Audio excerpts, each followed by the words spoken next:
Bang? Atau haruskah aku bilang Big Bang? Dentuman besar. Oke. Setelah dentuman besar, semesta menyerupai sup panas berisi proton, neutron, dan elektron. Setelah mulai mendingin, proton dan neutron mulai bergabung. Pertama membentuk atom-atom hidrogen yang terionisasi dan kemudian helium. Atom helium dan hidrogen yang terionisasi ini menarik elektron, mengubahnya menjadi atom netral. Hasilnya, cahaya dapat bergerak bebas untuk pertama kalinya karena tidak lagi menghamburkan elektron bebas. Apa artinya ini? Semesta tidak lagi gelap. Pada saat yang sama, beberapa ratus juta tahun telah berlalu usai dentuman besar, sebelum sumber cahaya pertama mulai muncul. Saat itulah, zaman kegelapan kosmik berakhir. Kita tidak tahu pasti seperti apa cahaya pertama di alam semesta atau bagaimana bintang-bintang pertama terbentuk. Untungnya, ada teleskop luar angkasa James Webb yang bisa bantu menemukan jawabannya. Kenapa? Karena ini adalah teleskop inframerah. Kenapa ini penting? Mari kita cari tahu. Bayangkan sebuah bintang. Bintang itu amat sangat tua, mungkin bintang pertama di alam semesta.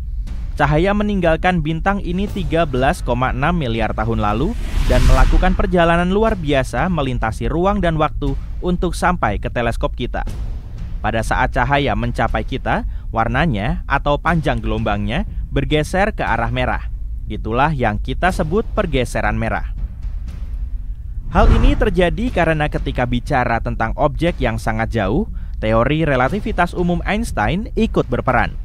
Menurut teori ini, pemuaian alam semesta juga berarti bahwa ruang di antara objek-objek itu meregang, membuat mereka saling menjauh. Tapi bukan itu saja, cahaya juga meregang, yang menggesernya ke panjang gelombang lebih panjang. Akhirnya, cahaya ini mencapai kita sebagai cahaya inframerah. Dengan kata lain, pergeseran merah berarti cahaya yang awalnya dipancarkan oleh bintang atau galaksi sebagai cahaya ultraviolet atau cahaya tampak, bergeser ke panjang gelombang yang lebih merah pada saat kita melihatnya saat ini. Untuk objek terjauh dengan pergeseran merah yang sangat besar, cahaya tampak yang sangat sedikit itu bergeser ke bagian inframerah dekat dan menengah dari spektrum elektromagnetik. Itulah kenapa untuk melihat objek-objek ruang angkasa tersebut, kita butuh teleskop yang sangat kuat. Dan jika bicara tentang teleskop Webb, teleskop ini bisa melihat kembali ke masa 100 juta sampai 250 juta tahun setelah dentuman besar luar biasa. Jadi dengan mengamati alam semesta pada panjang gelombang inframerah, James Webb memungkinkan kita untuk melihat hal-hal yang belum pernah dilihat teleskop lain.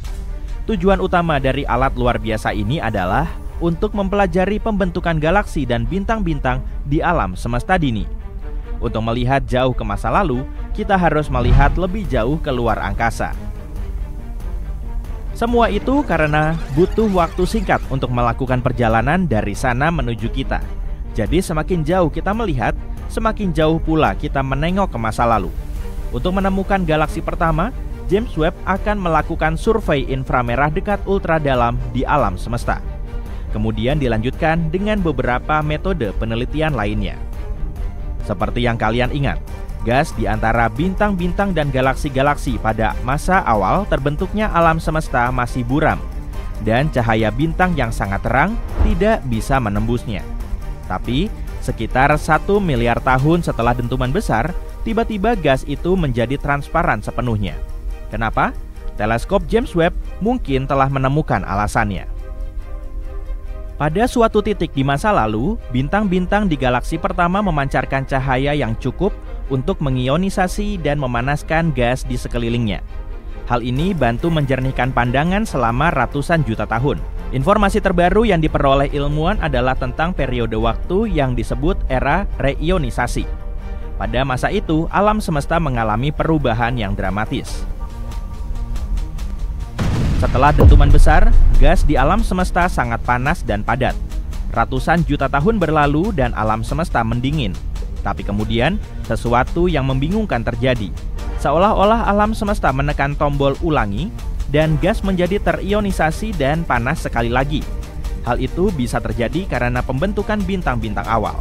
Setelah itu, jutaan tahun kemudian, campuran ini menjadi transparan. Sejak lama, para peneliti berharap bisa menemukan bukti pasti yang bisa menjelaskan perubahan-perubahan ini. Dan sekarang, teleskop akhirnya menunjukkan bahwa wilayah transparan itu berada di sekeliling galaksi. Para astronom melihat galaksi-galaksi tersebut mereionisasi gas di sekelilingnya. Lebih hebat lagi, mereka berhasil mengukur seberapa besar wilayah transparan itu. Wilayah ini sangat besar dibandingkan galaksi itu sendiri. Bayangkan sebuah balon udara dan sekarang bayangkan sebuah kacang polong di dalamnya. Kamu tahu maksudnya? Dan coba tebak. Galaksi-galaksi kecil ini menggerakkan seluruh proses reionisasi, memberikan area yang sangat luas di sekelilingnya. Gelembung-gelembung transparan ini terus bertumbuh hingga akhirnya bergabung dan menyebabkan seluruh alam semesta menjadi transparan. Tim peneliti memilih untuk menargetkan periode waktu sebelum berakhirnya era reionisasi. Saat itu alam semesta tidak terlalu buram, tapi juga belum terlalu jelas. Ada banyak bagian gas dengan kondisi yang berbeda-beda. Untuk mengetahui fakta menarik ini, para astronom mengarahkan teleskop James Webb ke arah kuasar, sebuah objek luar angkasa yang sangat terang. Kuasar bertindak sebagai senter raksasa, bergerak ke arah kita melalui area gas yang berbeda-beda. Cahaya itu diserap oleh area yang nyaris buram atau bergerak bebas melalui area gas yang transparan. Para ilmuwan kemudian menggunakan Webb untuk memeriksa galaksi di wilayah tersebut. Mereka menemukan bahwa galaksi-galaksi tersebut biasanya dikelilingi oleh wilayah transparan dengan radius sekitar 2 juta tahun cahaya. Sebagai perbandingan, area yang dibersihkan oleh galaksi-galaksi tersebut hampir sama dengan jarak antara galaksi Bima Sakti dengan tetangga terdekat kita. Galaksi Andromeda.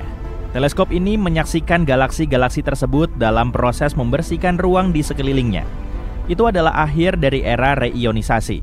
Sebelumnya, tidak ada yang punya bukti dari apa yang menyebabkan reionisasi. Tim ini berencana untuk meneliti tentang galaksi-galaksi lain di 5 wilayah lainnya. Hasil pengamatan teleskop Webb di wilayah pertama sudah sangat jelas. Para astronom berharap bisa mengidentifikasi beberapa puluh galaksi yang ada pada era reionisasi. Tapi ternyata mereka berhasil menemukan 117 galaksi. Sekarang kita bahas sedikit tentang tokoh utama hari ini, teleskop luar angkasa James Webb. Teleskop ini merupakan alat yang sangat menakjubkan dan 100 kali lebih hebat dari teleskop luar angkasa Hubble. Teleskop Hubble telah mengamati tempat-tempat yang jaraknya 13,4 miliar tahun cahaya. Teleskop James Webb juga termasuk mahal. Meskipun awalnya biaya pembuatan teleskop ini diperkirakan hanya sekitar 1 hingga 3,5 miliar dolar, seluruh proses pengembangannya menghabiskan biaya sekitar 10 miliar dolar. Sebagai perbandingan, NASA menghabiskan 4,7 miliar dolar untuk membangun dan meluncurkan teleskop Hubble, dan 1,1 miliar dolar lagi untuk meletakkannya di orbit. Meskipun teleskop antariksa James Webb setinggi 3 lantai dan seukuran lapangan tenis, cerminnya merupakan cermin teleskop besar yang paling ringan sepanjang masa. Selama proses pembuatannya, cermin-cermin ini mengalami pengurangan berat hingga 92%. Ketika dilihat, cermin teleskop tampak seperti emas. Namun kenyataannya, cermin-cermin itu terbuat dari berilium. Ini adalah logam berwarna abu-abu mirip baja, ringan dan rapuh. Lapisan emas memang diberikan pada setiap cermin. Tapi cermin tidak dapat diproduksi seluruhnya dari emas karena bahan mahal ini mudah memuai dan menyusut, bahkan dengan sedikit perubahan suhu. Jadi jumlah total emas di teleskop luar angkasa James Webb kurang dari 60 gram. Itu berarti emas seukuran bola golf. Dan lempengan emas yang melapisi cermin tebalnya kurang dari 1000 atom. Mengenai kemampuannya, teleskop ini bisa melihat dengan jelas uang logam 1 sen Amerika Serikat dari jarak 38 km dan bola sepak dari jarak 547 km. Sisi teleskop James Webb mendinginkan dirinya sendiri dan suhunya tidak naik lebih tinggi dari minus 223 derajat Celcius. Suhu ini cukup dingin untuk membuat nitrogen menjadi cair. Perisai matahari 5 lapis yang sangat besar mengelilingi teleskop dan memantulkan cahaya matahari sebanyak mungkin sehingga teleskop tetap dingin. Alam semesta ibarat jalan raksasa, dan galaksi-galaksi terus bergerak di jalan raya ini. Seperti halnya mobil yang dikemudikan oleh pengemudi ceroboh, mobil bisa bertabrakan dan menabrak. Para astronom baru-baru ini menyaksikan tabrakan kosmik yang luar biasa. Tabrakan ini melibatkan galaksi-galaksi yang melaju dengan kecepatan sangat tinggi. Dengan menggunakan instrumen canggih, para peneliti mencatat sebuah galaksi melaju dengan kecepatan sekitar 3,2 juta kilometer per jam saat menabrak sekelompok galaksi lain. Tabrakan ini menghasilkan gelombang kejut yang sangat kuat sehingga dapat membentuk ulang seluruh wilayah, meninggalkan efek jangka panjang pada struktur dan dinamiknya. Apakah tabrakan itu akan mempengaruhi tata surya kita? Sebelum kita selidiki, kita pelajari lebih lanjut tempat kejadian tabrakannya. Sebenarnya, tabrakan ini masih terus terjadi di Quintet Stefan. Ini merupakan gugus galaksi yang menarik dan telah menjadi subjek penelitian para ilmuwan selama lebih dari 1 abad. Quintet ini terdiri dari 5 galaksi yang terletak di rasi Pegasus. Kelompok galaksi ini pertama kali ditemukan pada tahun 1877 oleh astronom Prancis Edward Stefan menggunakan teleskop di Observatorium Marseille. Meskipun namanya tenang, Quintet Stefan sama sekali tidak tenang. Tempat ini penuh dengan tabrakan galaksi dan turbulensi. 4 dari 5 galaksi terikat secara gravitasi. Artinya mereka saling berinteraksi secara fisik. Interaksi tersebut melontarkan materi dari galaksi tersebut. Seiring waktu, materi tersebut membentuk medan puing yang sangat luas di ruang angkasa di sekeliling galaksi-galaksi. Astronom meyakini bahwa pada akhirnya, galaksi-galaksi ini akan bergabung menjadi satu galaksi raksasa. Tapi itu baru akan terjadi jutaan tahun lagi. Yang mengherankan, galaksi kelima dalam kelompok tersebut yang terletak di sudut kiri atas gambar tidak ikut bertabrakan. Galaksi ini berada jauh lebih dekat dengan bumi, lebih dari 200 juta tahun cahaya lebih dekat tepatnya. Jadi kesejajarannya dengan galaksi-galaksi lain hanyalah perspektif kebetulan dari sudut pandang kita, sehingga membuatnya tampak sebagai bagian dari kelompok tersebut. Stefan tidak mengetahui hal ini pada abad ke-19, sehingga nama Quintet tetap digunakan, meskipun hanya ada 4 galaksi yang secara fisik terlibat dalam tabrakan tersebut. Sekarang bagaimana kalau kita melihat tabrakan ini secara detail? Di tengah peristiwa ini terdapat satu galaksi dalam kelompok tersebut yang sedang menabrak galaksi-galaksi lainnya dengan kecepatan yang menakjubkan. Dari sudut pandang kita di bumi, galaksi ini tampak mendekati Quintet tersebut dari belakang dan langsung menuju ke arah pengamat. Tabrakan ini menciptakan gelombang kejut yang sangat besar yang merambat ke galaksi-galaksi di sekelilingnya. Saat gelombang kejut bergerak melalui kantong-kantong gas dingin, gelombang bergerak dengan kecepatan hipersonik, beberapa kali kecepatan suara dalam medium antar galaksi. Proses ini melepaskan elektron dari atom-atom, meninggalkan jejak panjang gas bercahaya dan terionisasi. Namun ketika gelombang kejut melintasi area gas panas, gelombang memampatkan materi, bukannya mengacaukannya. Kompresi ini menghasilkan gelombang radio yang bisa dideteksi oleh teleskop radio. Selain membentuk kembali struktur medium antar galaksi di Quintet Stefan, gelombang kejut juga mempengaruhi evolusi masa depan galaksi yang terlibat. Nah, bagaimana para ilmuwan bisa menemukan peristiwa luar angkasa yang sangat dramatis? Semua berkat teknologi inovatif. Peserta teknologi paling penting adalah WIF, spektograf mutakhir yang dipasang di teleskop William Herschel di La Palma, Spanyol. Alat ini dikhususkan untuk mengumpulkan data spektroskopi, yaitu informasi tentang bagaimana materi menyerap atau memancarkan cahaya dan radiasi. Dengan alat ini, astronom bisa mengamati pergerakan dan komposisi objek di angkasa dengan presisi tinggi. Selain WIF, para peneliti menggunakan data yang diterima dari beberapa observatorium besar lainnya. Salah satunya adalah LOFAR, Low Frequency Array. LOFAR merupakan teleskop radio dengan jaringan antena yang mengamati gelombang radio yang dihasilkan oleh gelombang kejut yang lebih lemah ketika gas panas memapat. Astronom menggabungkan data yang diterima dari semua instrumen dan berhasil mempelajari gelombang kejut dan efeknya dengan sangat detail. Tabrakan di Quintet Stefan ini memberi kita kesempatan besar untuk tahu lebih banyak tentang interaksi antar galaksi yang bisa mempengaruhi evolusi alam semesta. Ketika galaksi bertabrakan satu sama lain, gas dan debu akan terdistribusi ulang. Hal ini bisa memicu pembentukan bintang baru bahkan menyebabkan munculnya lubang hitam supermasif di pusat galaksi. Dan berbicara tentang Quintet Stephan, tabrakan yang terjadi di area ini membantu kita mendapatkan informasi tambahan tentang perilaku gas dalam kondisi ekstrim. Pada saat yang sama, tabrakan galaksi tidaklah sesering yang kalian bayangkan. Tabrakan galaksi adalah hal yang umum terjadi dalam skala kosmik. Di masa awal alam semesta, tabrakan lebih sering terjadi karena galaksi berada sangat dekat satu sama lain. Seiring berjalannya waktu, interaksi semacam itu memainkan peran penting dalam membentuk alam semesta. Bahkan galaksi kita Bima Sakti telah mengalami banyak tabrakan di masa lalu. Kita bisa melihat bukti-bukti interaksi yang merusak tersebut dalam bentuk arus puing-puing dan gugus bintang yang terganggu di dalam galaksi. Bahkan para astronom memperkirakan bahwa Bima Sakti akan bertabrakan dengan galaksi tetangga, Andromeda, dalam waktu 4,5 miliar tahun lagi, yang nantinya akan membentuk galaksi baru yang lebih besar. Meskipun bergerak dengan kecepatan sangat tinggi, tabrakan galaksi adalah proses yang sangat lambat dari sudut pandang manusia. Meskipun galaksi-galaksi bergerak dengan kecepatan jutaan mil per jam, jarak yang mereka tempuh sangatlah jauh, sehingga proses penggabungannya memerlukan waktu jutaan hingga miliaran tahun. Tabrakan galaksi tidak terlihat seperti tabrakan eksplosif yang mungkin kalian bayangkan. Tabrakan ini lebih mirip dengan tabrakan fluida. Ketika dua galaksi bertabrakan, gaya gravitasi mereka akan mengubah bentuknya.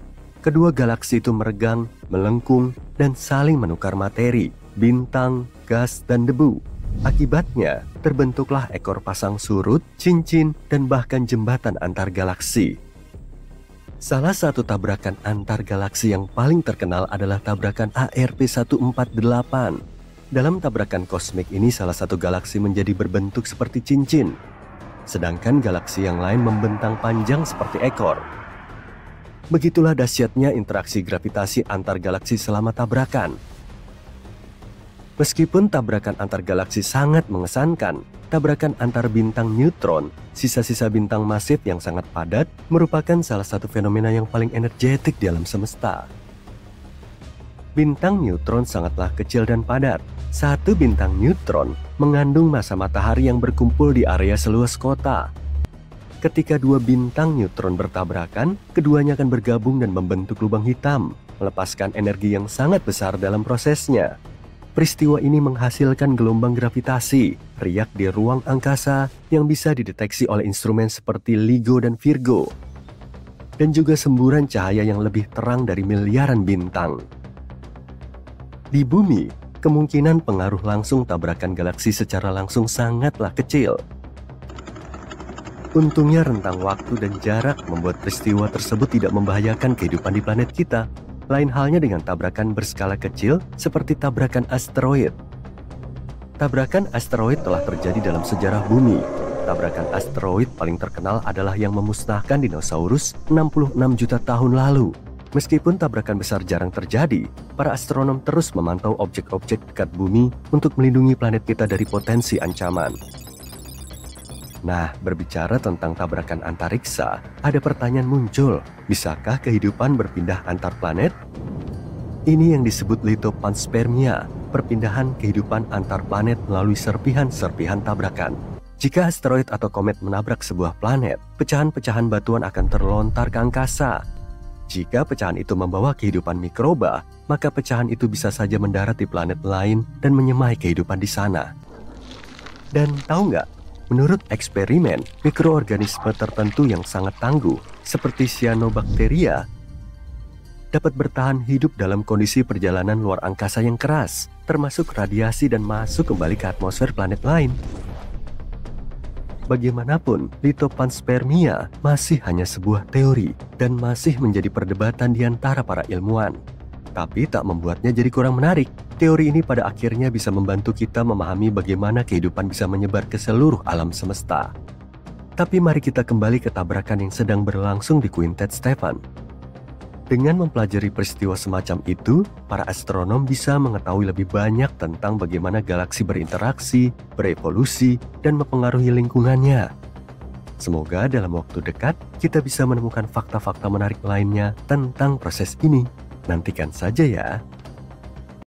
Apakah ada mega matahari raksasa di pusat Bima Sakti? Para ilmuwan sempat menduga demikian karena tempat ini merupakan tempat yang paling terang di galaksi kita. Di sana terdapat jutaan bintang yang terkumpul dalam sebuah area kecil. Area ini disebut tonjolan galaksi. Tonjolan galaksi memiliki jutaan bintang lebih banyak per tahun cahaya daripada bagian galaksi lainnya, bisa jadi 10 juta kali lebih padat daripada bagian galaksi kita. Dalam beberapa kasus, bintang-bintang di area ini hanya berjarak 5 hari cahaya. Ini sama saja dengan jika ada bintang lain di tata surya yang jaraknya lebih jauh dari Pluto dalam skala ruang angkasa. Tapi mengapa tempat ini begitu padat? Ketika galaksi terbentuk, banyak gas dan debu yang berkumpul di bawah gaya gravitasi. Materi ini berkumpul dan akhirnya membentuk bintang. Gravitasi dan momentum sudut menjadi seimbang dan galaksi mulai tampak seperti piringan datar dengan inti yang cukup terang dan menggembung. Bintang-bintang menjalani kehidupan yang nyaman dan ketika sampai di garis akhir, mereka akan runtuh karena beratnya yang sangat besar. Lalu terbentuklah lubang hitam. Lubang hitam senang sekali memakan segala sesuatu di sekelilingnya dan semakin banyak yang mereka makan, semakin besar ukurannya. Dan tempat mana yang lebih sempurna untuk makan malam yang lezat selain pusat galaksi, di mana semua benda-benda luar angkasa berkumpul bersama? Jadi lubang hitam itu mulai memakan gas dan debu di sekelilingnya, membentuk piringan akresi. Ketika materi ini berputar masuk ke dalam lubang hitam, materi ini memanas dan memancarkan banyak energi yang membuat pusat galaksi menjadi lebih terang. Itulah sebabnya kenapa kalian bisa menemukan lubang hitam supermasif dan tonjolan galaksi di pusat-pusat galaksi. Tonjolan galaksi di pusat Bima Sakti terlihat seperti elips. Itu adalah tonjolan klasik. Bintang-bintang di sana tidak seperti matahari kita. Mereka bergerak secara acak ke segala arah dan bidang. Ditambah lagi mereka semua bergerak dengan kecepatan yang berbeda-beda. Jadi gravitasi di sana bekerja dengan sangat cepat dan hal ini membuat tonjolan bintang terlihat seperti bola atau elips. Karena mereka adalah yang pertama kali terbentuk, maka mereka memiliki bintang-bintang yang paling tua di galaksi kita. Tapi di sana juga terdapat beberapa tempat pembentukan bintang dan banyak bintang masif yang lebih muda yang usianya kurang dari 100 juta tahun. Ketika kita bergerak semakin jauh dari pusat, keadaan menjadi sedikit lebih tenang, bintang-bintang mulai berotasi secara seragam dan menjadi stabil. Saat ini bumi berada di salah satu lengan spiral Bima Sakti yang disebut lengan Orion, cukup jauh dari tonjolan galaksi. Di bagian lingkungan kita, bintang-bintang biasanya berjarak sekitar 4 atau 5 tahun cahaya. Artinya, sebagian besar galaksi sebenarnya hanyalah ruang hitam yang kosong. Lubang hitam yang kita cari dinamai bintang Sagittarius A. Masa lubang hitam ini sekitar 4 juta kali masa matahari. Ukurannya juga sekitar 51 juta kilometer, hampir sama dengan jarak antara Merkurius dan matahari. Tapi jangan khawatir, lubang hitam ini tidak menarik Bima Sakti ke dalamnya dan tidak akan memakan kita. Lubang hitam ini sebenarnya sangat kecil dibanding seluruh galaksi, jadi mereka hanya bisa memakan apa saja yang ada di sekitarnya. Saat ini banyak bintang yang mengitari bintang Sagittarius A. Meskipun ia memancarkan energi yang sangat besar, kita tidak dapat melihat cahayanya dari bumi tanpa upaya ilmiah yang besar. Tapi mengapa kita tidak bisa melihat pusatnya sendiri? Tonjolan galaksi sangat terang, sehingga meskipun jaraknya 26.000 tahun cahaya, kita seharusnya bisa melihatnya bersinar terang di langit. Tapi kita tidak melihatnya. Ternyata itu semua karena debu luar angkasa. Ada banyak debu di antara kita dan inti bintang, dan debu itu menyerap sebagian besar cahaya tampak. Kita hanya bisa melihat inti galaksi dengan menggunakan jenis cahaya lain seperti inframerah dekat, sinar gamma, dan sebagainya. NASA memiliki foto-foto inti galaksi dalam berbagai jenis cahaya, dan foto-foto tersebut menunjukkan betapa terangnya pusat galaksi tanpa adanya debu yang menghalangi pandangan kita.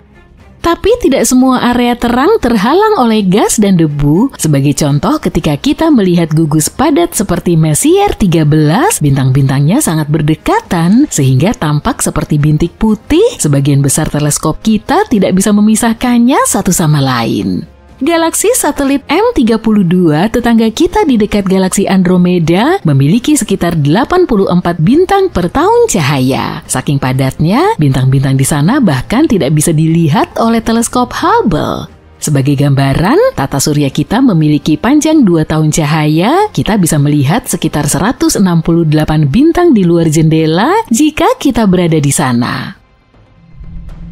Bintang terdekat kita adalah Alpha Centauri, jaraknya sekitar 4 tahun cahaya dari matahari. Jika jaraknya hanya beberapa hari cahaya, bintang ini akan bersinar lebih terang daripada bulan purnama. Jadi jika kita berhasil bertahan hidup di area bintang yang sangat padat, langit akan berwarna putih sepanjang hari. Tapi, kecil kemungkinan kita bisa menemukannya. Semakin kita mendekati pusat Bima Sakti, peluang untuk menemukan kehidupan semakin kecil. Gravitasi bintang-bintang menjadi liar dengan gerakan yang kacau, sehingga nyaris tidak ada planet di sekitarnya. Di planet-planet ajaib itu, radiasi dari sinar kosmik meroket, ledakan supernova dan tabrakan bintang di dekatnya menjadi peristiwa sehari-hari. Dan semua gas di sekelilingnya pada dasarnya tidak memungkinkan untuk bernapas atau bahkan melihat dengan baik. Pada saat yang sama, ketika kita bergerak semakin jauh, jumlah bintang di sekitar kita juga semakin sedikit. Unsur-unsur yang sangat berguna bagi kehidupan seperti karbon, oksigen, dan besi diproduksi oleh bintang, jadi jumlahnya juga berkurang. Radiasi yang terlalu tinggi akan sangat buruk, tapi radiasi yang terlalu rendah berarti tidak ada cukup energi untuk mendukung reaksi kimia seperti fotosintesis. Itulah sebabnya jika ada kehidupan di luar bumi, kemungkinan besar kehidupan itu berada di suatu tempat di tengah-tengah galaksi yang berbeda. Tapi sebagian galaksi mendapatkan kecerahannya dari apa yang disebut inti galaksi aktif. Daerah ini merupakan daerah yang sangat energetik di pusat beberapa galaksi. Mereka bersinar jauh lebih terang daripada bintang-bintang yang bisa dibayangkan, meskipun sebagian besar hanya bersinar di bagian tertentu dari spektrum elektromagnetik. Kecerahannya bukan berasal dari bintang, melainkan dari piringan akresi di sekeliling lubang hitam supermasif. Ketika materi perlahan-lahan jatuh ke dalam lubang hitam, materi tersebut berkumpul di sekelilingnya dan menciptakan piringan gas, debu, dan benda-benda lain yang berputar. Karena gravitasi dan gesekan di sana sangat besar, piringan ini memanas dan mulai memancarkan energi yang sangat besar. Selain itu, piringan ini berputar sangat cepat, hampir seperti kecepatan cahaya. Karena itu, tabrakan terjadi di sana setiap saat dan sangat dahsyat. Tabrakan tersebut melepaskan energi yang lebih besar lagi. Sebagian besar galaksi tidak memiliki AGN. Galaksi yang memiliki AGN seperti galaksi M87 di rasi Virgo disebut galaksi aktif. Ada juga berbagai jenis AGN seperti galaksi Seyfert, galaksi radio, dan yang terakhir pemenang kompetisi kecerahan ruang angkasa, Quasar. Bayangkan benda-benda yang sangat terang sehingga bisa melebihi seluruh galaksi tempat mereka berada. Quasar adalah tipe tertentu dari inti galaksi aktif, bentuk yang paling ekstrim dan bercahaya. Quasar merupakan bagian dari lubang hitam supermasif, lubang hitam terbesar di alam semesta kita. Quasar adalah kombinasi dari beberapa hal. Pertama, mereka adalah piringan akresi paling terang di dunia kita karena lubang hitam raksasa yang memakan semua yang ada di sekelilingnya. Tapi kuasar juga memiliki fitur-fitur keren, misalnya mereka memiliki semburan partikel yang sangat kuat yang melesat dari kutub-kutub lubang hitam dengan kecepatan hampir kecepatan cahaya. Semburan ini menambah kecerangan kuasar, meskipun demikian mereka hanya bisa dilihat dalam panjang gelombang radio. Energi yang dipancarkan kuasar sangat kuat sehingga bisa dilihat dari jarak miliaran tahun cahaya. Tapi kuasar terdekat dari kita berjarak 600 juta tahun cahaya, jadi kita tidak bisa melihatnya dengan teleskop di halaman rumah. Jadi ketika kita melihat galaksi melalui teleskop, kita biasanya hanya melihat inti yang lebih terang, bukan bagian terluarnya. Sayangnya mata kita tidak diciptakan untuk melihat benda-benda seperti inti galaksi yang aktif, jadi bintang-bintang inilah yang paling terang yang bisa kita lihat. Tapi sungguh pemandangan yang indah ya. Dalam beberapa tahun terakhir, para ilmuwan telah menemukan 2 terobosan tentang alam semesta. Berkat teknologi-teknologi baru, kita bisa melihat jauh ke masa lalu dan menemukan sesuatu yang bisa mengubah pemahaman kita tentang alam semesta. Apa saja penemuan-penemuan itu dan apa artinya bagi kita? Yuk kita cari tahu. Baru-baru ini, kita mendapatkan foto berwarna pertama dari teleskop luar angkasa James Webb. Ini merupakan foto menakjubkan yang mengabadikan ribuan galaksi purba. Cahaya tertua yang berhasil didokumentasikan dalam sejarah alam semesta ini berasal dari 13 miliar tahun yang lalu. Itu hanya 600 juta tahun setelah dentuman besar. Kita seperti melihat sekilas album bayi alam semesta. Tapi itu baru permulaan. Para astronom berharap bisa melihat galaksi-galaksi kecil yang baru terbentuk, tapi yang mereka temukan sungguh mengejutkan. Sangat mudah, sangat masif, dan semua itu hanya dari sebuah titik merah yang sangat kecil. Penulis utama penelitian ini, Ivo Labe, sedang bekerja di depan komputer seperti biasa dan tiba-tiba mendapatkan 2 angka. Usia 13,1 miliar tahun, berat 100 miliar bintang. Saat menyadari artinya, dia hampir menyemburkan kopinya. Tapi titik merah itu baru permulaan. Keesokan harinya mereka menemukan 5 galaksi lain yang serupa. Ternyata ke-6 galaksi masif ini seumuran dengan Bima Sakti. Seluruh tim peneliti sangat tidak percaya. Mereka bilang, apa? Galaksi-galaksi itu nggak mungkin terbentuk sedini itu. Apa kita melakukan kesalahan?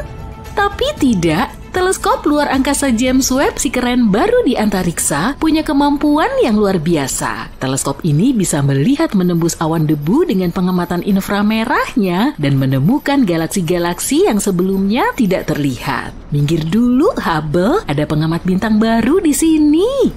Tapi kenapa penemuan ini begitu menghebohkan? Karena penemuan ini memengaruhi pemahaman kita tentang bagaimana galaksi-galaksi terbentuk.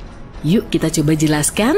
Dahulu kala, tepatnya 13,8 miliar tahun lalu, alam semesta kita lahir. Alam semesta ini santai sejenak, lalu mulai membentuk galaksi-galaksi pertama. Galaksi-galaksi ini penuh dengan gas dan debu. Lama-kelamaan gas dan debu itu berubah menjadi bintang-bintang. Ada galaksi yang lebih besar dan memiliki lebih banyak bintang. Ada pula yang lebih ringan dan nyaris tanpa bintang sama sekali. Bagaimanapun semua galaksi itu bertumbuh secara bertahap. Bintang-bintang di dalamnya terlahir secara perlahan dan mulus. Begitulah menurut model yang ada saat ini. Tapi hasil pengamatan terbaru dari teleskop luar angkasa James Webb menunjukkan hal yang tak terduga. Sepertinya saat alam semesta masih baru terbentuk, sudah ada banyak sekali bintang di galaksi-galaksi. Lebih banyak dari yang kita duga.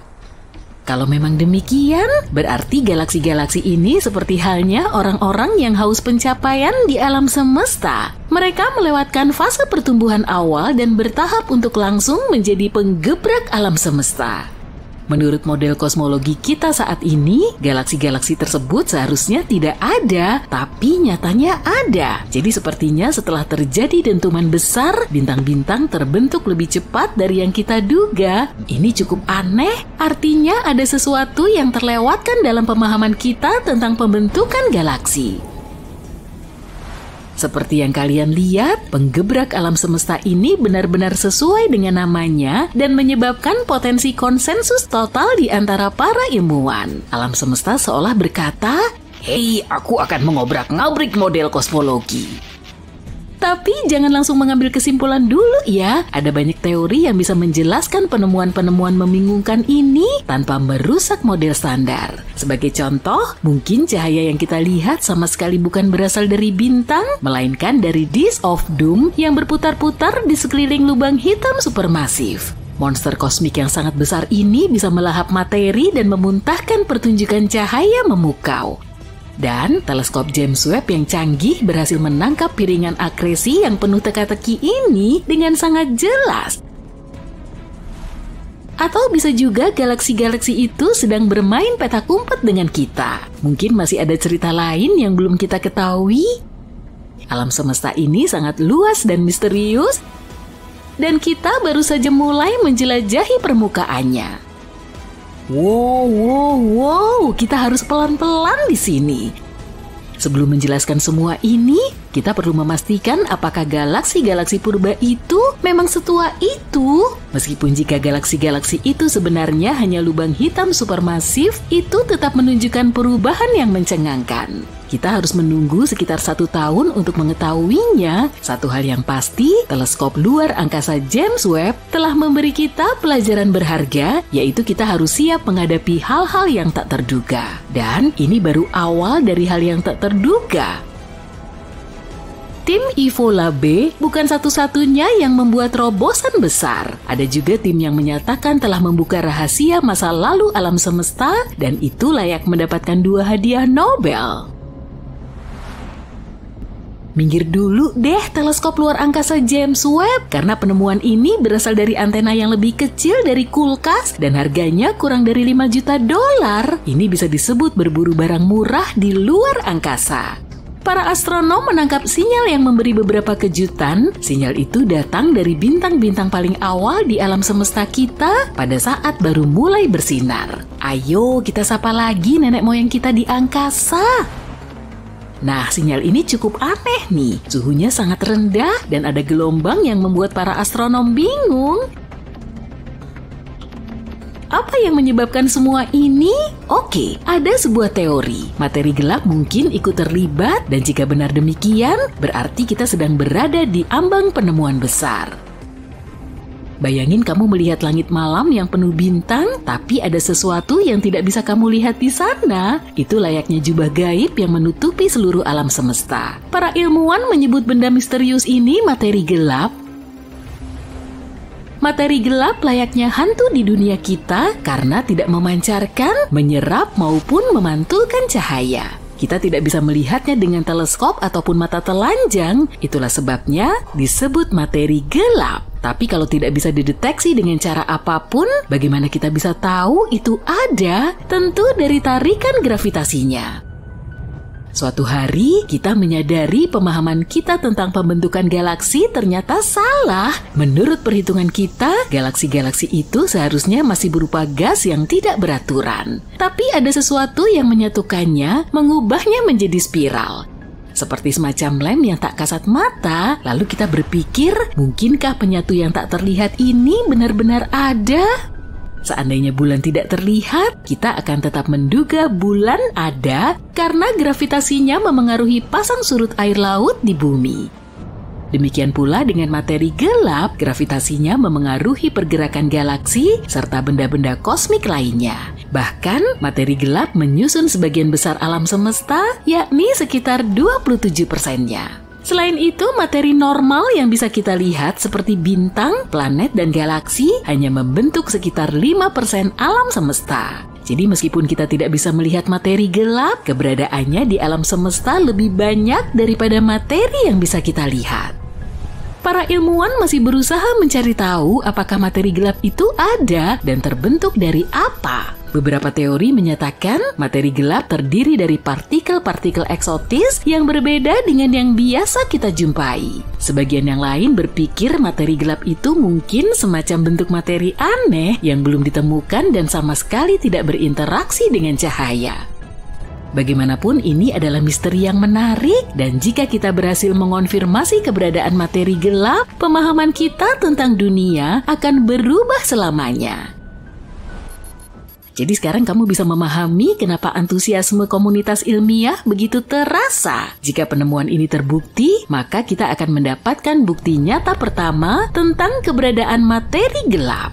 Penemuan ini mungkin lebih penting daripada dentuman besar itu sendiri karena seperti kata para astronom, kita terbentuk dari materi bintang sehingga bisa melihat sekilas asal-usul kita.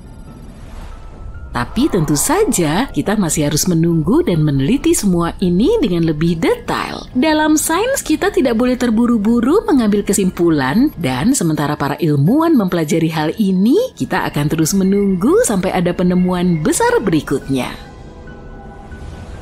Alam semesta tidak pernah berhenti membuat kita takjub dengan keajaibannya. Siapa sangka sebuah antena kecil sederhana bisa membuka rahasia kosmik semacam ini?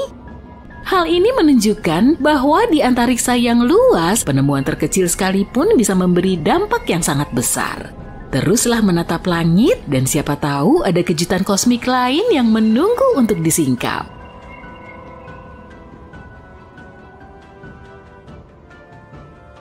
Objek-objek menakutkan ini disebut kuasar. Kuasar merupakan objek paling terang dan paling kuat di alam semesta. Mereka mengintai di antariksa, melahap seluruh galaksi dengan rasa lapar yang tak pernah terpuaskan. Tapi apa itu kuasar? Dari mana mereka berasal? Dan yang paling penting, apakah kuasar berbahaya bagi kita? Ayo kita cari tahu. Bayangkan lubang hitam supermasif, monster kosmik yang sangat besar hingga bisa menelan bintang dan membengkokkan struktur ruang dan waktu. Biasanya ada lubang hitam seperti ini di pusat setiap galaksi. Itu termasuk galaksi Bima Sakti kita. Lubang hitam kita diberi nama Sagittarius A*. Kedengarannya seperti nama kedai kopi hipster, tapi kenyataannya ini adalah benda langit menakutkan yang 4 juta kali lebih berat dari matahari kita. Kamu bahkan bisa melihatnya secara online. Untuk pertama kalinya, kita memotret lubang hitam ini pada Mei 2022. Tapi jangan khawatir, meskipun termasuk supermasif, lubang hitam ini tidak akan menelan kita dalam waktu dekat. Lubang hitam ini relatif kecil dan terlalu kecil untuk menelan seluruh galaksi. Jadi lubang hitam ini lebih mirip penyedot debu kosmik yang menyedot bintang-bintang atau gas yang berada terlalu dekat. Tapi ada lubang hitam di pusat-pusat galaksi yang jauh lebih berat dan berbahaya dibanding lubang hitam kita. Massa lubang hitam bisa mencapai jutaan bahkan miliaran kali lipat massa matahari. Nah, bayangkan salah satu monster ini biasanya dikelilingi oleh piringan gas dan debu yang berputar-putar dan bercahaya seperti air di saluran pembuangan. Piringan ini disebut piringan akresi, dan disinilah keajaiban kuasar terjadi. Ketika materi dari piringan akresi jatuh ke pusat, materi tersebut memanas hingga jutaan derajat dan melepaskan energi sangat besar dalam bentuk radiasi. Radiasi inilah yang kita amati sebagai kuasar. Jadi pada dasarnya semakin banyak materi yang bisa dikonsumsi lubang hitam dari sekelilingnya, semakin terang pula kuasarnya. Inilah yang membuat kuasar sangat terang dan kuat, bersinar seperti suar di langit malam. Dan bayangkan saja, beberapa lubang hitam bisa menjadikan seluruh galaksi sebagai santapan. Nah, kombinasikan nafsu makan mereka yang besar dengan radiasi yang sangat kuat, maka kalian akan mendapat pertunjukan kekuatan kosmik yang sangat menakjubkan. Tidak heran kita bisa melihatnya meskipun mereka termasuk objek terjauh di alam semesta. Kuasar ditemukan pada akhir tahun 1950-an secara tidak sengaja. Para astronom sedang bersantai dan mengamati langit ketika tiba-tiba mereka menemukan sesuatu yang aneh. Sinyal-sinyal radio yang tidak terlihat sumbernya. Pada tahun 1960, ratusan objek aneh ini telah ditemukan. Para astronom menamainya kuasar, kependekan dari Quasi-Stellar Radio Source. Objek-objek ini kecil dan jauh, tapi pancaran energinya sangat besar dan sulit dijelaskan. Sebagian menduga objek-objek tersebut merupakan jenis bintang baru. Sebagian lagi bahkan berpendapat lebih liar, seperti kuasar tersebut dari antimateri atau merupakan ujung dari lubang cacing. Tapi semua teori itu dikesampingkan. Seorang ilmuwan bernama Martin Smith menjadi yang pertama menemukan kebenarannya. Namun banyak astronom tidak mempercayainya. Smith harus melakukan banyak pekerjaan ekstra dan mengumpulkan banyak bukti untuk membuktikan teorinya.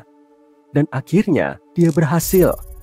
Begitulah cara kita menemukan kuasar. Metode ilmiah sungguh hebat ya. Dan sejak itu para astronom terpesona oleh objek-objek ini. Kenapa? Karena mereka memiliki sifat-sifat yang menakutkan. Kamu bisa menyebutnya quasi-kuasar.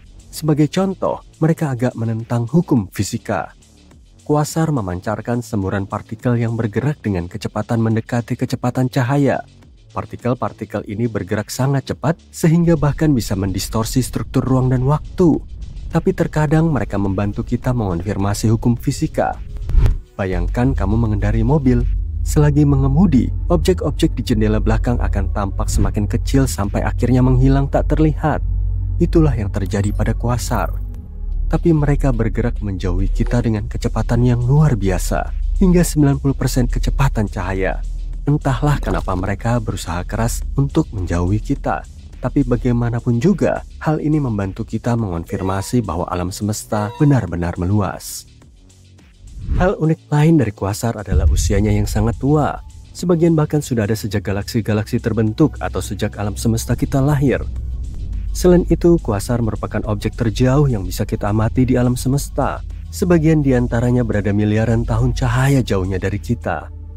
Artinya, ketika mengamati kuasar, kita sebenarnya sedang melihat cahaya yang dipancarkan miliaran tahun lalu, saat alam semesta masih jauh lebih muda dan berbeda dari saat ini. Karena itulah kuasar seperti kapsul waktu kosmis. Dengan mempelajarinya, kita bisa melihat sekilas ke masa lalu. Galaksi layaknya kota raksasa dengan bintang-bintang dan planet-planet sebagai penghuninya. Tapi seperti halnya kota yang berevolusi seiring waktu, galaksi juga mengalami perubahan seiring bertambah usia. Disinilah peran kuasar, yaitu layaknya perencana tata kota di alam semesta. Mereka membentuk galaksi melalui pengaruh gravitasinya yang kuat. Dengan memakan galaksi dan melepaskan radiasi yang kuat, kuasar dapat memicu pembentukan bintang dan membentuk struktur galaksi itu sendiri. Ini seperti master chef-nya kosmik atau peniup daun. Silahkan pilih. Kita ambil contoh penggabungan galaksi. Bayangkan dua entitas masih berkumpul, berputar-putar dan mengelilingi satu sama lain.